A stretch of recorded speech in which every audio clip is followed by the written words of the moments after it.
Vraiment, bonjour, papa journaliste, papa Yannick Skopir. Merci beaucoup. Bonne santé, prophète. Oui, santé, c'est vraiment la merveille. Tout marche bien par l'amour de Dieu. Malgré tout, il tombe besoin à un ministère, mais quand même, ça va par la grâce de Dieu. Nzambe azo salanae, ma camion se évolue très bien. Si vous voulez, surtout après tout le monde qui vient de faire pasteur, tout le monde a solo, ba serviteur de comme kolukanet, ba koluka succès, koluka actualité, koluka base, mo na sima, ya makambe tout le monde au bokoto ko finga na va tout kota ba détail wana, tout so makambo ya mamola tout le monde qui les cas bino ba pasteur ba tibele comme mutambu na kwele musukulo ba mabe musukulo ba malama tout le monde yozala ki trône ba ko côté koloba mo bolam, ça par rapport à nous kaka odiembela na moto wana ke no ba chao ka kuna na combat spirituel. Vraiment, eza penza pour na bon côté, pour na makamba mamo lang ezalaki façon nga ça y part nanga tant que prophète Nzamba lobela kingai apesi ngai et moniselo otobenga na français révélation la révélation sur la mort de Mamo Lang. C'était na mois d'octobre ezalaki na 2018 et 2017 c'était le 7 octobre 2017 ndé na besoin ki message wana na pesa ki lisakoli wana bat balanda ki yango ba image wana nyonso. Mais tangu prophétie et s'est réalisée, batebele balobaki keno Mamo Lang azalaki na bakisi basalaki parti moko na mobile na ye soki mobile akufi et puis fois landa oizaki ba dire ya batunde balobaki basalaki parti moko soki akufi et pas landa. Vraiment, quant à moi, Mouto Nzamba révéla ici la mort de Mamo Lang et puis l'âme de Mamo Lang na Papa Lang bisikezali na lingaki selon ba invitation ba pesenge pas ba journaliste ebele les qui n'a expliqué opinion parce que ba to qui dessus mais y compris même bandim ya ministère ya combat spirituel parce qui décide comment Nzamba ko boma mutu précocement comme ça tu perdre mutu kalaming te choc wana silibi sauter mbala moko 2 jours après enterrement maman eko kufa yango monaki ba ki pa nanga lokola Nzamba révéla kinga a utilisé kinga par rapport ya mort ya Mamo Lang pon na lobaki bien ndenge Nzamba lobaki soki papa akufi ekozwa mikolo ebele te Mamo Lang akolanda.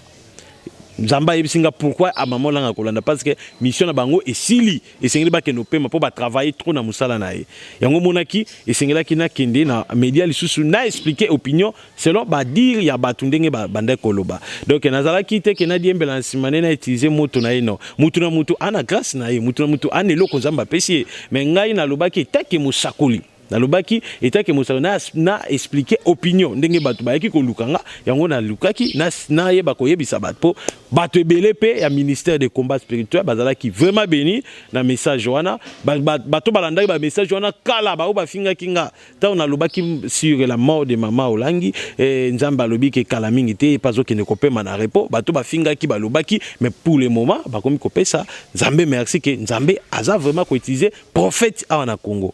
Donc c'est message très important mosaïque rayo moto mtozo ki message wana surtout zongi na pasteur Roger Baka il passe qui vision le bail que non to komona servant de Dieu mo ya munene pas kokufa alobaki yango pe que non ba vidéo etamoli partout en plus peut que non évangile l'homme de Dieu sous pasteur Walesa azwa ki vision ba image ça que non azwa ki vision senga prier kutu bango ba boyaki yo zaika yo moko te ko vision wana bon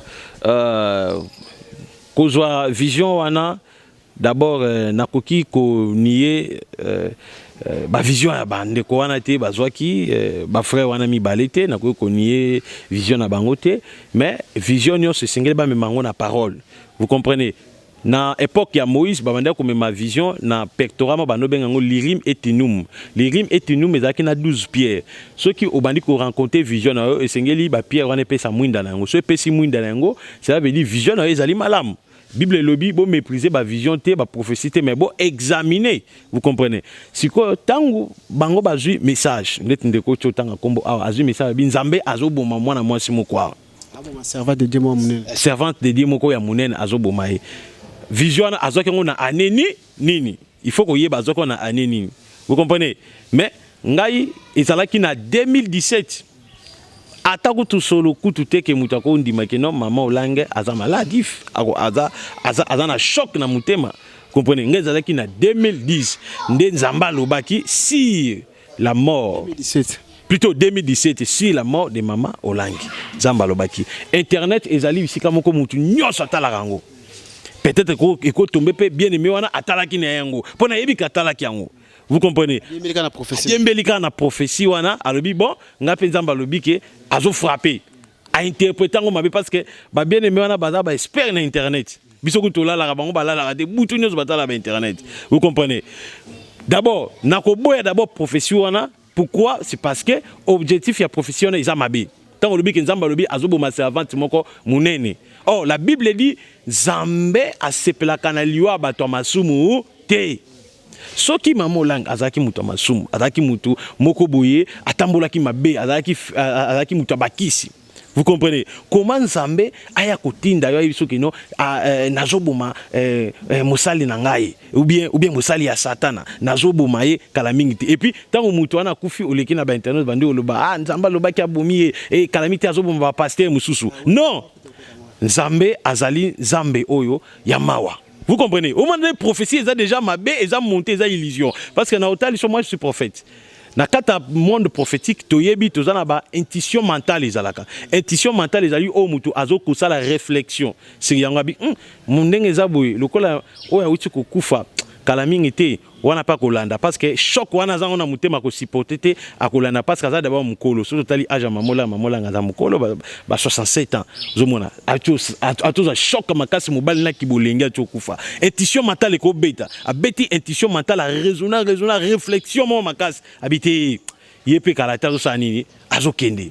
Vous comprenez? Et à conformité à ma prophétie oh déjà et peut ça ma bisika Claudie Diasuka na pesi mbote ndena sakolaki Nzamba lobaki à travers nga na mi kumisate. Vous comprenez? Donc pour nga objectif à profession eza fausse eza mabe.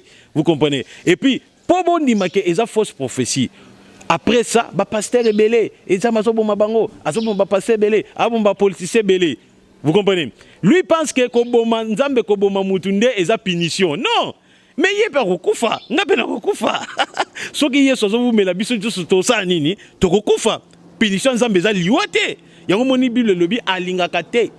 Liwa bato ya masumu, alingaka bango ba se repentir. Punition Nzambe pesa ki pharaon, ezaki liwate. Zamba frappa qui na ba maladie belé, a frappa qui na ba divers produits, je salamaki, ba mystique makase salamaki jusqu'à ce que pharaon a qui ondima que non Israël les en Nzamba solo. Vous comprenez? Siko tant que le Nzamba bi azobo ba pasteur rebelle na kata mokili oh cela veut dire yende mutaotika là les seuls pasteurs aza vrai yende mutaotika na kata mokili donc Nzamba azobo ba pasteur comment Nzambe na bo mawana ye na munene na ye toute la analyse à prophétie wana aba na ka okitaba na bomara na ye ka bata no bomana na ye ka batu non c'est faux. Nzamba azobo ba prophète ba pasteur rebelle pona ba memi ba na Nzambe na rebelle ya Nzambe alingi agir alors sa kanda na sir bango papa eza je vous dis, ils ont une intuition mentale. Et puis, ils ont une imitation. Au moins, à l'époque, ils ont une âge à imitation. Ils ont battu belé, na sakolande na terre façon na memela makambate belé ba imitanga. Ah, nga pena salaka lokola prophète Ézéchiel. Nga pena salaka makam lokola prophète Ézéchiel.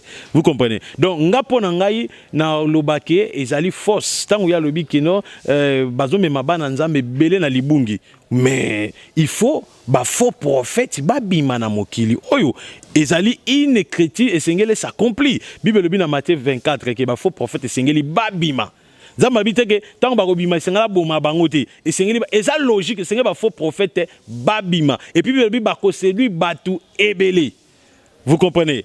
Wana eza nango logique et sengeli ba faux prophète bazala na bango ebele mais ezali o yazolo bana sens wana o yazolo belate parce que moi ce que je sais Maman Olangi n'est pas une fausse servante de Dieu non. Maman Olangi, c'est une servante de Dieu. Oyo a saleli Jésus, a élevé Jésus, a réparé ma mabale ebele, a réparé ma famille ebele, a teyi vérité. Vous comprenez? Tanaye koki bake kopema selon prophétie à 2017.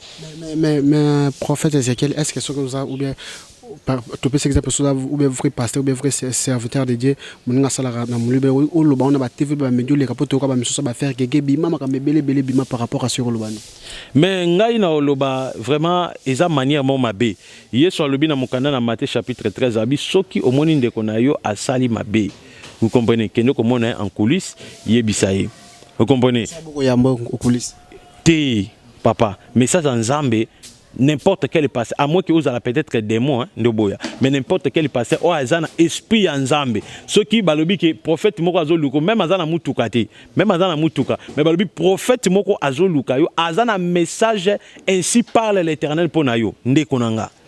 Même nga naza prophète, nzamba lobelanga makambe belé, amemanga na ba dimension très élevée. Vous comprenez? Mais ce qui na kat église, moi nanga moko lobi que nzamba lobelinga pour nayo, hein? Na tremblaka. Funa yoka nzamba lubini nini na ozala lésité funa yoka mais ngamo naza prophète mais basala nzambe belé yana basa konoso ba benga na Afrique d'ici ba pesanga ba prophétie. Vous comprenez? Mais na yoka nzamba lingi koloba nini pona ngai. Vous comprenez? Donc oh ya lobi wana se fo ngai na mona mamolangi ngai ne na vane na mona mamolangi na kenda kuna na mona mamola na yebisa pona liwana ye na binzamba yebisinga ozana mikolo ebelete. Le col za mikolo ebelete tcha ordre déjà. Cela veut dire il y a déjà coupé sa message moko primordial na kata ba communauté na nyonso ya si femme ici. Le testament ouais. Remplacer. Mais c'est ça na yebisa na muto remplacer. Na yebisa mamolang nyonso mamolang za temo. Kombo muto remplacer zo na prophète. Mais nga na yebisho ke non na za prophète. Na yebisa muto bato balanda nga si femme ici ba yebi. Même banane so bazo occasion la démission ba yebi. Na yebisa ye. Tout bato ba yebi. Na yebisa na solo na nyonso tcha ordre. Comprenez? Maman ayokaki. Ayebisa nga bi bon problème ezate tokunda papa. Loka ayebisanga ngwana tokunda papa soki tokundi papa nde sikoyo na ko pesa ordre na makambo nyonso parce que na ko sana musala boité sana papa no kundi eti. Vous comprenez? Mais nga na yebisa nzamba lobi sala oyo alobi tcha ordre déjà plani déjà bato. Vous comprenez? Donc maman alobaka akunda papa mais lokola nzamba zaka nzamba alobaka kosaka te akundi papa azuku tout temps akoloba te akoyi.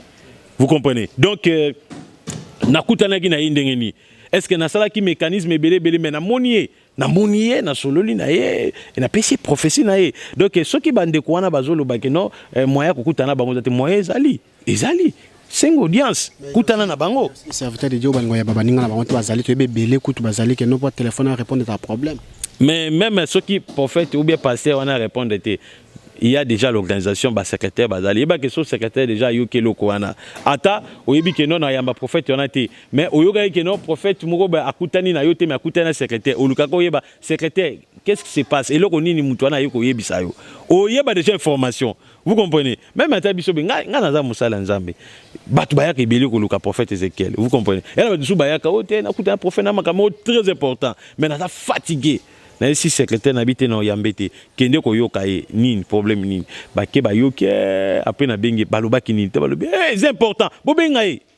Vous comprenez? Donc c'est un peu ça. Donc ngai na oloba ke ba frère wana ba lingi ba sala kombo bande ko nyoso mona ba oleka na internet pasteur ba ese ke pasteur Moïse Mbie ah oh Moïse Mbie gege alobi boy tout Moïse Mbie approuvé bango abi ça va nazo beta sikoyo nini place moko abeta ki campagne moko nini concert moko abeta ki kota ba gombe wana. Vous comprenez? Showbiz wana beta plein à craquer. Vous comprenez? Plein OK ba salinde kutu Moïse Mbie ayebana yi makaste mais à partir ya gege wana a Yesus ko yebana yebisanga nana échoué bango to ba échoué et puis bateau zo mona ba oleka na ba télévision wana mutu tel azana kisi nzamba ba ko boma mutu tel nzamba ba ko sala boui. Problème ezate yo nous a vrai pasteur nous a vrai prophète kasi ça la église na yo pesa ba adresse église na yo ndeti biso pe to pesaka et puis ba filmer église tout monde a soki okoza la tana 200 membres wana ndeto vraiment oza musala nza mais so tali bango bazata na ba église ité ba benga bango banane ba roue ravisseur donc bato ba ye uniquement pour ko tuer peuple de Dieu bango wana ba esprit mabe satan zo utiliser na ko embrier opinion peuple de Dieu bazata na ba église ba irresponsable la ndé la vie na bango au moins na bazana ba basité tala nanu ba takutu muto na mwema ndefu omoni muto azoloba makaba nzamba lobi akoboma bat na fingi tenga na oloba ndenga zali na tala kilobi émission na tali mandefu tama ndefu apembe mais ça nzoto mukina bi oh mais muto aza mukolo omoni bat nzoto mukende ti babino boy ozomona muto na yote hein vous comprenez muto yeba âge na yote mais soko pesi âge na yo nan nzoto no mutabate okosi âge mais tala ndeko wana azomona na mukolo tata mais talasco nzoto mais so talika elongine bien ça c'est un aventurier ka fasa zo lobela wana bazaki na ba interprétation Nigeria et simbite kope foiré babité ndeni toko sala mutu wana mona zo lobana à travers ba pasteur belé il a travaillé avec des pasteurs Walesa, respect na PCA, Monsieur Kazali. Il a travaillé avec des pasteurs Moïse Mbiye, Sony, Joanna a travaillé dans tout tel mebele. Peut-être ma deux soit banazo lia bien té. Ou bien jalousie. Au moins na Congo ils ont des wana. So comme ngana leka na site moko, bat ba yebi site wana. Na leka na site wana. C'est première fois na leka na internet. Ba lembanga na site wana. Site wana ba yambinga ba l'accès internet ça bobu na bandi ba émission. Pour exploser ça ma bazando benga nga désordre. Ba yokelinga zo ba senga ligue ba betanga mauvais mouvement.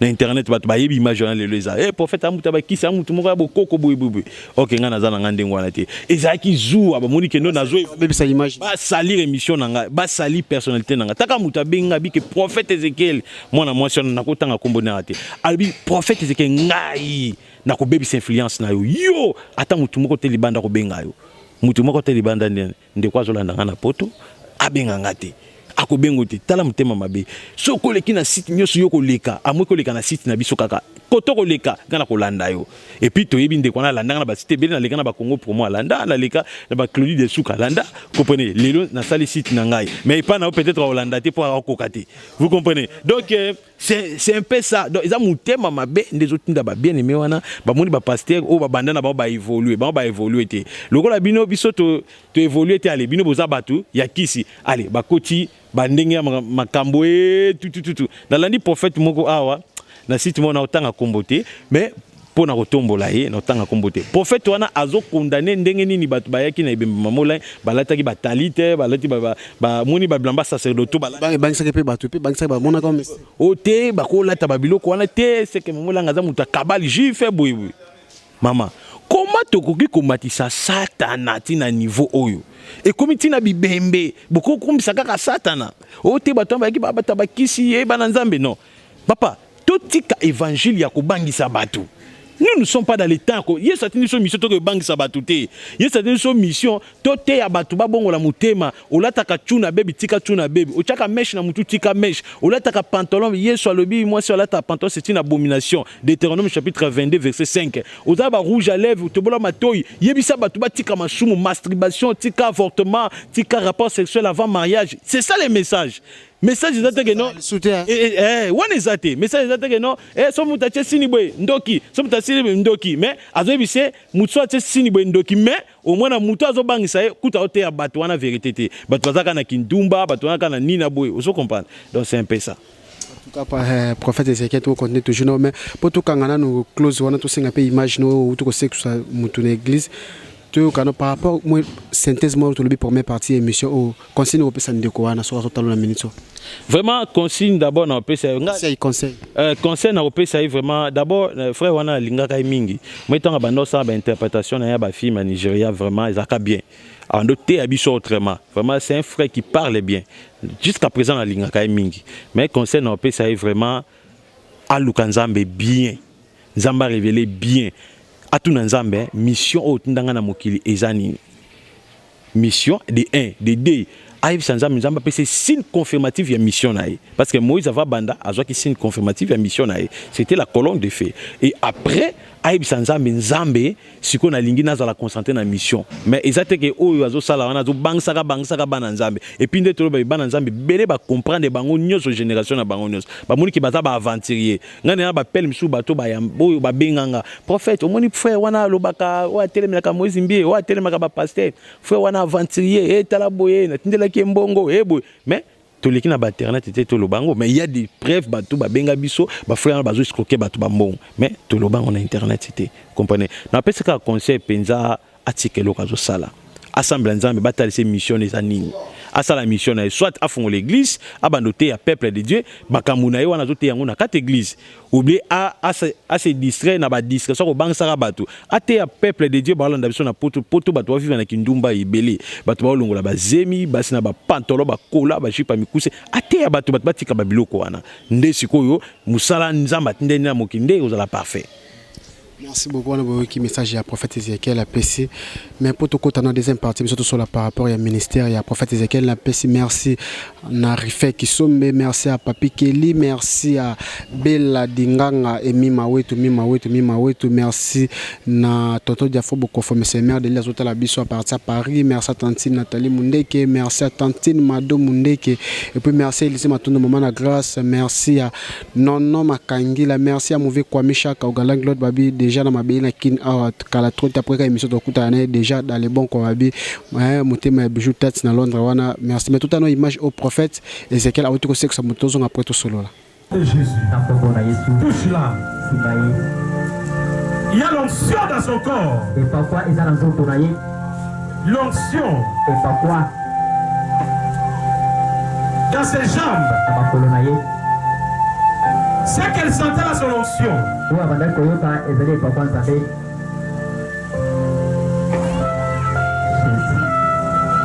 Touche. Touche. Touche. Au nom de Jésus. Merci Saint-Esprit. Applaudissez le Seigneur. Jésus.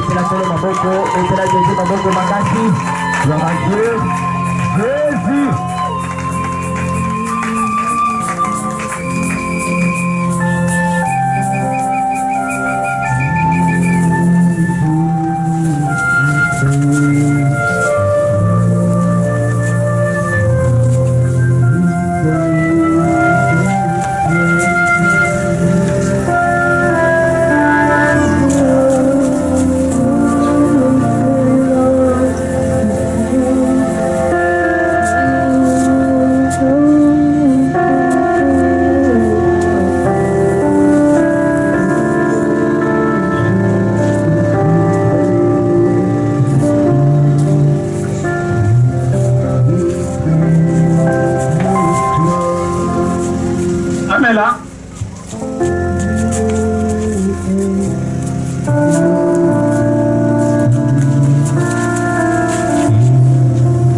Merci Jésus. Applaudissez le Saint-Esprit. Applaudissez.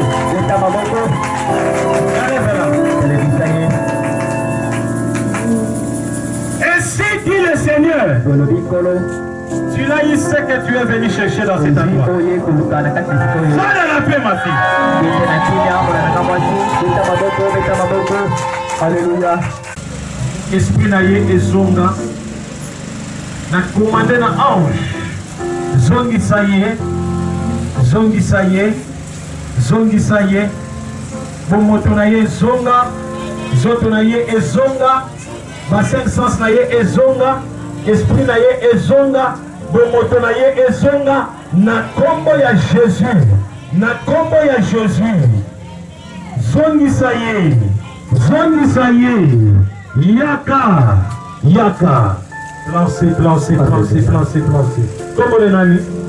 C'est Bagi. Hein? Bagi. Na kombo na Yesu. Mayele nezonga. Mayele nezonga. Badosu miteme bandi obeta. Na yoka mndeko mo muteme zo boso ala mukite. Ala mukate. Pour Yesu soit zéro.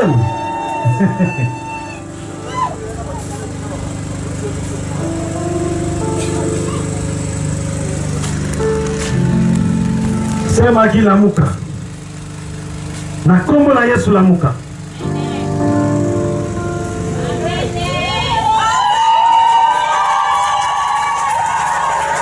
Kombo na Yesu la muka. Na kombo na Yesu la muka. Au nom de Jésus. Tu vas utiliser cet esprit ma bouche.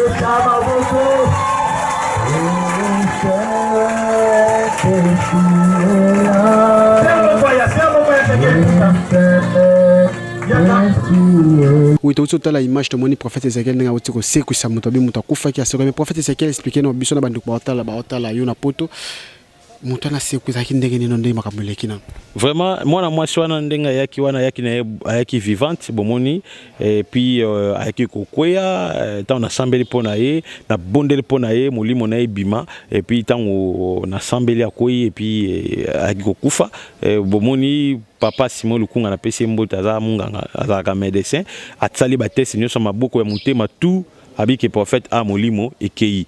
Je vous dis église là qui penza na bobangi na habité a ozonga akeka moi voyage muke me azonga tant na prier pour na bele molimo na ye image za wana abandi kolamuka alamuki pe asekui donc ezali parce que ils a déjà 8e personne na seku ça parce que bati belé o nzamba utiliser nga o ba sekui na ministère nga ils a 8e personne o nzamba a utiliser nga pour alamuka donc eza eloko nzamba komi ko sister na kata Congo réveil moko bomoni ba vient na biso ba yakala ba bebisi makamba nzambe vous comprenez et moni nzamba susciter génération oyo eye pona comme ma vérité et puis comme ma véritable miracle et puis véritable démonstration pour tout le monde a ba miracle attend ba Paul isouté et moni nzambe azo utiliser ngai pour ba bloc wani sala malelo na Congo mais prophète Ézéchiel bon, bandeko mis tout dans la question ou même Bible écoute sur le banc que nous sommes péché contre cet esprit vous allez pardonner mais bah effre belé tout le monde au saint esprit ça la bandeko belé bazon dimanche c'est comme si pe ba miso ba peine raison pour bazo comprendre makam souté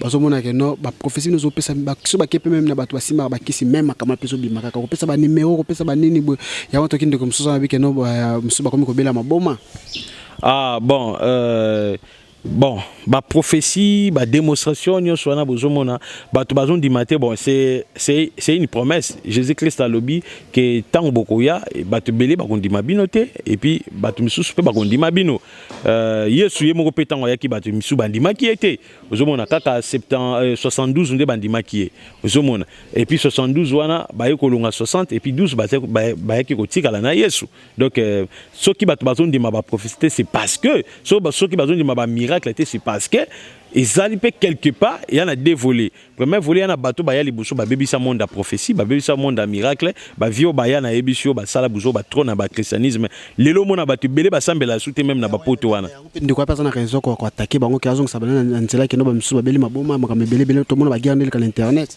bon wana nazolo bela na pona ba vieux oyo ba yaki liboso ba yaki kokwea mais soki ya kozong sabatu na nzela azong sabana manière azo sala wana te il faut asenga ba audience soki nzamba alobelaka ya solo akutana bango en privé a solo na bango mais ça te ke koloba parce que tant ozo choper église il faut passer message bible lobi esenga na munoko na bino message ya grâce et bimaka non message ya malédiction vous comprenez mutu tala kokufa adam mutu mabe te wana nzambe te wana satan message nyonso yaka na en na kati za nzambe te pona likambo ya balobi prophète moko nzamba lobaka obesi maboma tutu lobi na pesi prophète Baraka Mugisha mbote bisika zali na lande prophète Baraka Mugisha na interview na ye babi abela liboma boye abela ki liboma boye vous comprenez ye moko apesa ki interview na ya sala ki yango c'est fausse c'est mensonger mutabela liboma ko répondre bongo mutabela liboma ko loba bongo donc ezana ngo oyo to bengaka mutanga sala baisse na kombo ya mutu baye tala bato nyonso bazoleka ba dénoncer tala bango ba dénoncer kaka bi dénoncer te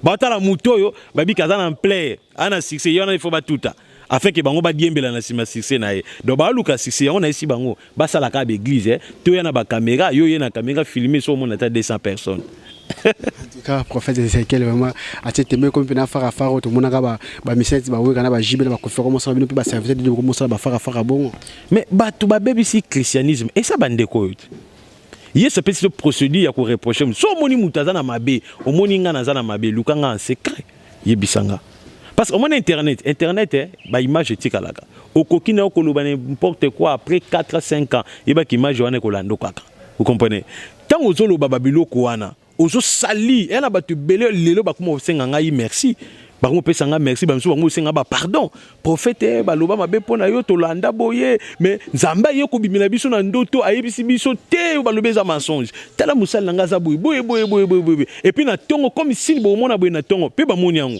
vous comprenez siko ba yo ko senga pardon ba nani basala keno bande ko wana ba yina prophète Ézéchiel ezalika bato ba leka na internet biloba loba ko tanga ba kombo mais batangi kombo makambo bazo ba maîtriser ngote ba sali ka opinion ya ngwana nde batu ba bebisi église ya ngwana batu ba ko tambola ndeti ba musicien mokili et conflit ndenge ezalaka na ba musicien mokili comme na ba pasteur ozomona batu bazo bebisa évangile ezali bandeko wana na karo yango pe bonde koti 4 makolo kare koti ba mebele pona rando zo ki mabe bon ngai je pense que la sala course na mutute ngande na sombi mutuka boza moyen de transport ngapona na mona ngoza moyen de transport mutuka izo yedenga pona kotambola ko salela makambo nzambe pasa zali na mutuka te na kota ba transport mais na comme na mutuka donc ezali ko yedenga vous comprenez mais donc rando penza non rando penza non donc na sombi uniquement pour la œuvre de Dieu donc pour la œuvre de Dieu donc c'est un peu ça.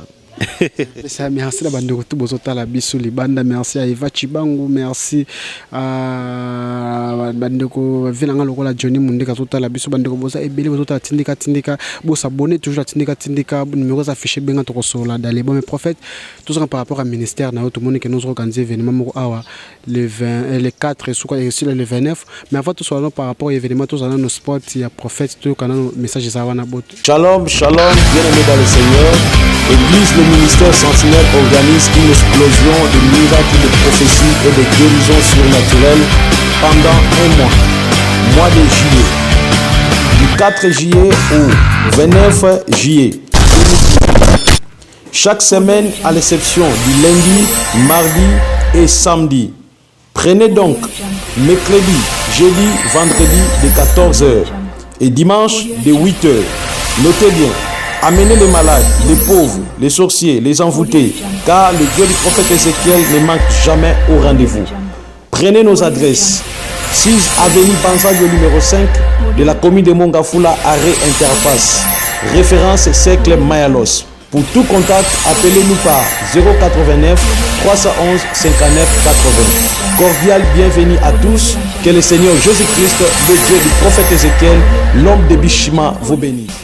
Ah oui, tout le monde a sport, il y a prophète organisé événement les 4 le 29 juillet.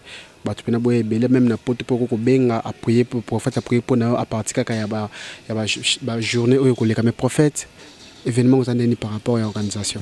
Vraiment événement les alliés ça d'abord il y a sa descente il y a présence de Saint-Esprit qui était là le 26 juillet 2010 et ça qui toujours dans mois de juillet donc mois de juillet nous chaque année organise toujours ba prière et puis dans mois de juillet nous on ensemble là pour na ba cas compliqué ba cas où ba ba lemba nango zamba big ça pour ça moi mon ya visitation donc des ba tout là sport wana événement on est ko banda le 4 juillet et aussi là le 29 juillet pour na bande ko balanda biso na poto bango ba ko landa biso kaka na tindika bientôt là donc tu as déjà en live par l'andango déjà en live na tindika mais avant toutefois bako lukanga na Facebook pas betaka ka prophète Ézéchiel Matitika na ko epele bango Matitika bakoma M ya mama A bakomi T ya tété bakomi S bakomi I bakomi T bakomi S bakomi I bakomi K bakomi A Matitika donc prophète Ézéchiel Matitika balukangai na partie ya Facebook batinda ba demande d'amis toko yamba bango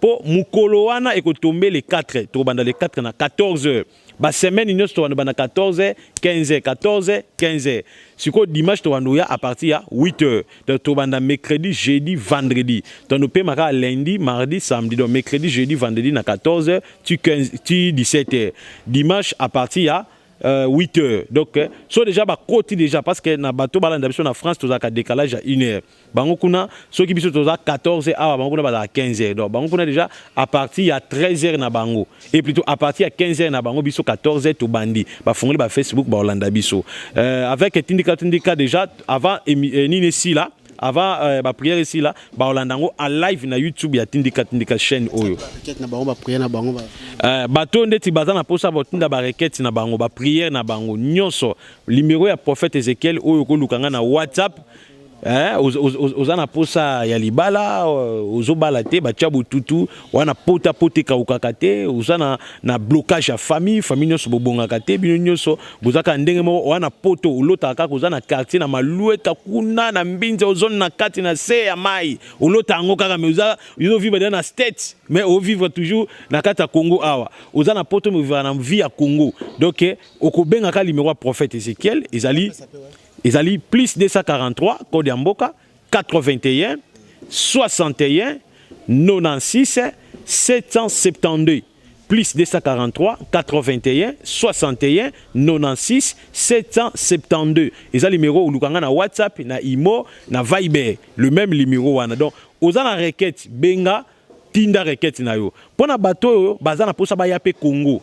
Il y en a bato ba koma ba les 3 ba les 4 ba les 5 yakape Congo. Tozela yo. Mais année oyo koya tu organiser kaka na juillet, nous avons juillet. Au moment où nous sommes dans la vivant, nous avons na juillet. Attends que poto, na rozonga kaka juillet pour na sala ngona Congo aba. Donc moi année okoya, zala déjà prêt, somba déjà ba billet dès que beaucoup de kaka juin, yaka déjà na Congo pour participer prière il y a 1 mois. Mais pour na bato ba on a la possibilité à koya Congo te, bango à partir des réseaux sociaux, tout ça ben bango vraiment je vous dis, ils a année à visitation. Bata la kaka après parce que ba ange ba bimela bango na bandako. Merci beaucoup, prophète. Qui message n'avait peut-être un mot de la fin, ça peut tout clôturer déjà émission. Bon, mot de la fin, c'est que Bananzambe Nyonso boza la solide, boza la toujours na bomoko, bota la signatan ezanini, bomoni ndenge Nzambe azo changer makambo. Ozo mona na bato bazalaki na kata mabulu bakomi kobima. Attention, eza signe moko mabe. Et puis na zana message moko Nzambe pesenga pona Congo. Namonaki liwa makasi ezokota na kata mboka na biso Congo. Namonaki États-Unis, namoni France, namoni ba pays européens et se regrouper pour ebundisa RDC. Tant namoni bongo Nzamba ebisinga lobi tala mboka na bino na tali mboka na biso namoni makila Nzamba ebisinga namoni makile atuningeza ninga bi papa na ebité abina zo ebisa makila oyo ezali 3e guerre mondiale lingi esanocé mais 3e guerre mondiale ekosanocé mais régime oyo kotika ba conflit à 3e guerre mondiale eza régime oyo parce que au moni président Kabila ndenga za na bokonzi eza prophétiquement et singeli 3e guerre mondiale et s'attendre si ko Nzamba ebisinga mboka na bino nde mutu ekokabola ba asiatique et puis na ba européen conflit au kota makasi et puis na moni ba américain na moni ba français ba tunyoso Europe mobimba et yesko po et bundi sa régime oyo après tant na yo ko mona na moni sikoyo Russie na moni Japon na moni asiatique nyonso et yesko po et protéger régime oyo et puis bani ko faire face na Europe bitumba et puis tant na moni bonde na moni makile sopane belinzamba bisinga 3e guerre mondiale mais conflit oyo ko créer 3e guerre mondiale et outa na Congo. Donc, à ta régime est l'équi, mais conflit est kotikala, donc conflit est kobandane na Congo, 3e guerre mondiale. Zambalobi bonde là, parce que 3e guerre mondiale, bat koufa ébélé en désordre. Mais Essengeli, église avec un enlèvement et goûté 3e guerre mondiale. Voilà un message primordial Zamba Pesengaye pour la RDC Congo. Tout ça, là, pour être 3e guerre mondiale, écoutez la biso, peut-être qu'un enlèvement. On a koye bisabango, yangwana. Merci. Prophète, un message, moi un mot par rapport à le 30 juin, 50 ans d'indépendance, le Bapona Congo.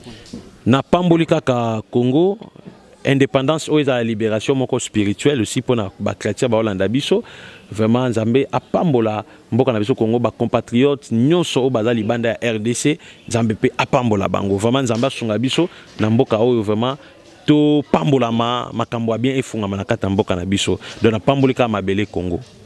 Merci beaucoup. On a surtout botala ki biso na tindika ezala ki prophète Ezekiel l'homme de Dieu alekaka toujours pas na biso pesa toujours message na bana Nzambe to sepela ki vraiment kozala na temps ko passer tanai a ko solana par rapport à masoleta et à l'église et à l'épimboka na biso merci ngana pesi bino kaka merci bota continuera toujours ko benga continuera toujours ko s'abonner tindika numéro eza affiché wana bo benga malasima ciao.